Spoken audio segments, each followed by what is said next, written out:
Alright, now I know a review of these two games is probably late considering the fact that they came out many months ago, but I decided, since I don't have many new videos on the new channel that I had to make, I decided to go ahead and make one for these two games, which is a review as you can see in the title. Now, I'm reviewing Pokemon Black and White, which came out in early March, and I'm just going to tell you a little bit about what I felt the games were like, especially compared to past ones that I have played, which I have played pretty much all of them. And to start, I would like to say overall that they really are quality games. I really enjoyed the new features that were introduced in this generation of Pokemon. However, there were also many things that I really wasn't so happy about to see that the Pokemon Company introduced, such as the new Pokemon.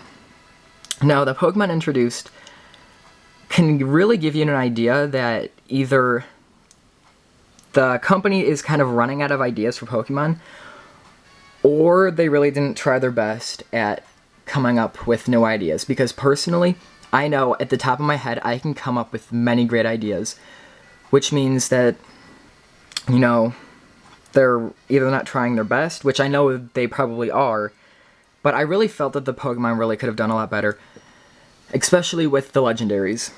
Now, the problem I have with the legendary Pokemon is that, to be honest, at first, I actually thought it was going to be, you know, something really cool, like the opposing forces of good and evil, and that, of course, it would be ironic to have Zekrom be the good Pokemon and Reshiram be the evil Pokemon, since, you know, Black and White, the whole mixing up of colors and whatever. I really thought that that would have made a great idea in the game, and it would really bring in a lot more depth, especially to the characters and overall plot. However, it turns out that it's really a question between two legendaries, both looking for heroes, one looking for, you know, honestly, I can't even personally remember because it's not even that big of a deal. So I'm really hoping that the storyline can be explained a lot more in the third title, which will obviously be Pokemon Gray, focusing on the third legendary of, you know, these two. And I mean, that's really what I'm hoping for. Also, I personally felt that the overall gameplay was really short compared to past titles.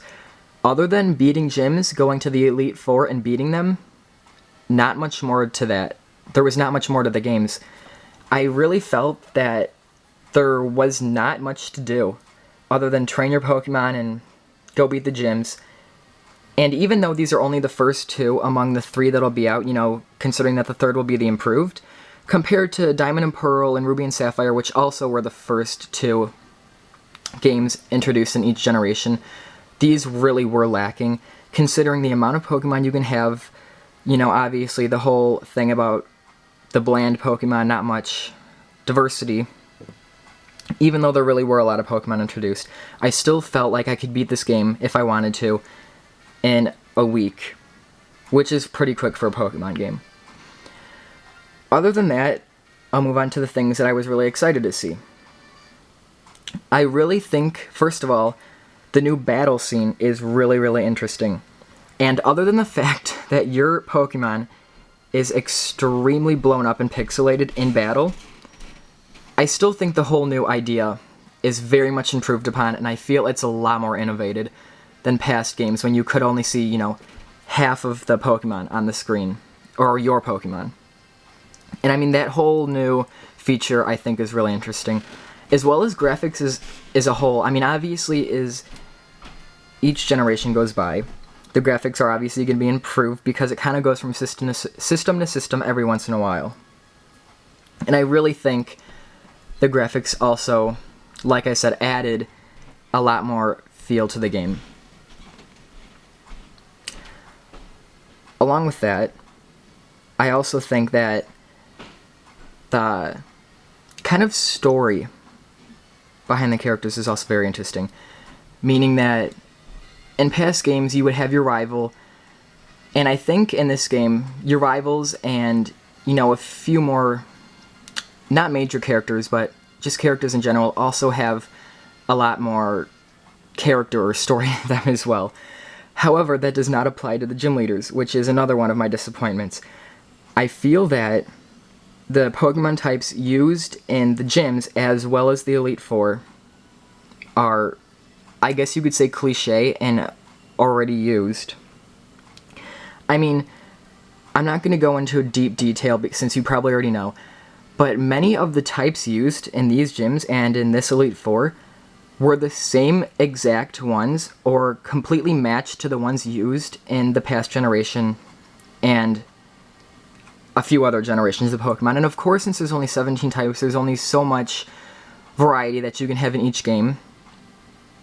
But I can't really think at the top of my head, but I know, let's say, one of the Elite Four members that you battle uses the same type as one of the Elite Four members in the Sinnoh region, and that's the Psychic type, actually.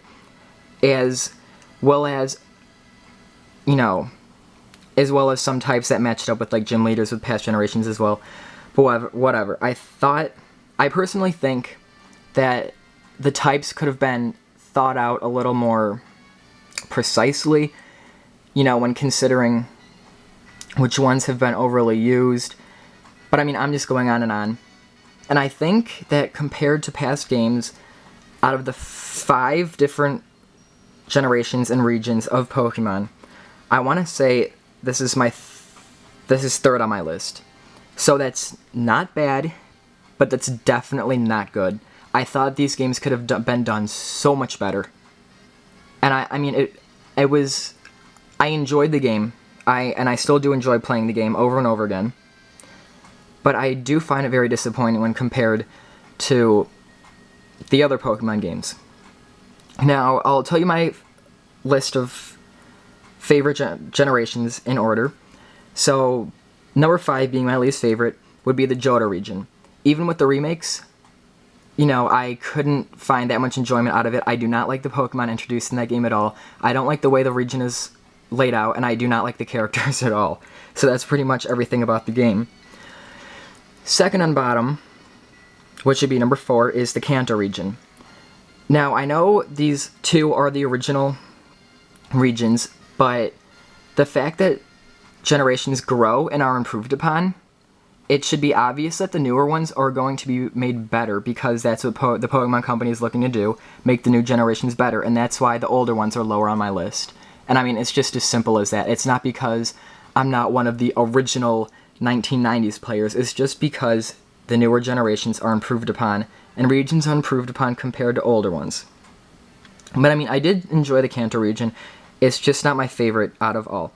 Third is the Unova region, aka the 5th generation of Pokemon and the newest, and I already explained it all to you. Second would be the Hoenn region, which is actually the first region I played through when I first got into Pokemon. I absolutely love that region, it'll always be a memory to me, and I love everything about it, basically. However, my favorite would have to be the Sinnoh region. I feel that these games had the longest out of all the Pokemon games. I mean, the gameplay lasted the longest. I think everything done with that game, meaning the characters, the Pokemon, and the region especially, all the things you can do, is I think it's obviously the best. I mean, that's really how I feel about these games. I hope this was a pretty good review. And I'm not going to say which one I like better, because they're both clearly just about the same. Except for, you know, a few differences in Pokemon and the Legendary. But I mean, other than that, I really did enjoy these games. I definitely recommend them, especially if you haven't played them and you are a Pokemon fan. If you are a Pokemon fan, you probably obviously played these already. But I mean, personally, I really enjoyed these games. There's a few things I don't like, and there's a few things that I do like. So, that's really what I have to say about these games, and thanks for watching.